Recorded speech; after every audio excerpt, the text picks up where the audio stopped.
I'll answer a couple of the common questions we get asked prior to an install or at the thinking stage where people are contemplating having underfloor insulation. One key question is, how long does it take? So that varies depending on the house, but it's very rare that a job would take longer than a day to complete. Terraced houses, sort of 35 square meters, realistically will take an hour of prep before warming the foam up, and then the job itself probably take a couple of hours. Semi-detached, not much longer, and then your large detached, when you're getting up towards the 80 to 100 square meters, can take a little bit longer. If we've got to cut extra holes in the floor or anything like that, then they can all add time on, but generally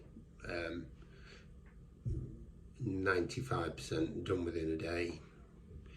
Probably 50% of that are done within half a day. How much space do we need? Well, we ask for a minimum of 50 centimeters from the bottom of the joist to the ground below. Again, 50 centimeters is a minimum. Sometimes we can get a little bit less, but ideally 50 centimeters, as long as there's not too many obstructions, pipes and cables blocking the way around. How many access points do we need? In general, we'll only need one access point. A lot of houses will have either some loose floorboards underneath a stairs cupboard. A lot of people aren't aware that they're there, but they do turn out to be there. Or there might be a sunken doormat at the front door. Generally, if there's space to work in and it's big enough for us to get down and around, then at some point in the life of the house, somebody will have been in to do some electrics or central heating pipes.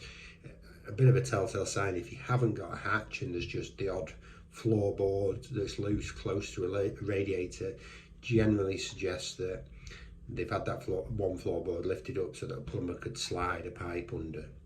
It's not always the case. Sometimes nobody's ever been under, but again, it's a high percentage that if there's room for us to work, then there will already be a hatch there somewhere. Is it disruptive? Another key question. No, it's not disruptive. Again, we just go in through one hatch, work our way around under the floor, so we only need to bring the hose into that hatch area, so we're not in and out of the house. There's no disruption to anything else. You don't need to move any furniture around. If you've got a floor that's got gaps in the floorboards, then we need to identify those first and cover them up, make sure no foam comes up between the gaps. But yeah, that's as disruptive as it gets, really.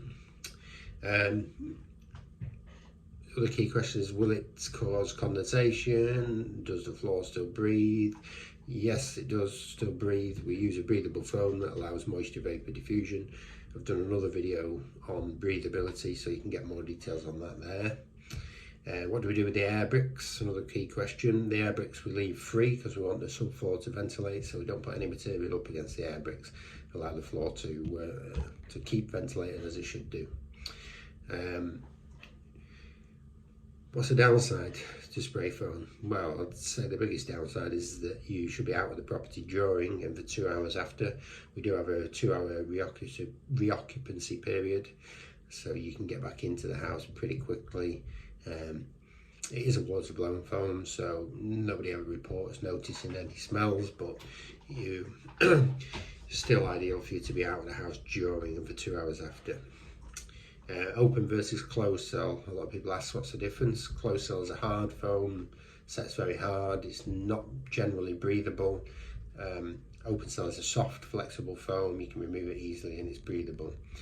Again, more on the breathability side in a different video. So those are just some of the common questions that we get asked prior. Hopefully that will address anything you have before you come to us looking for a quote. Thank you.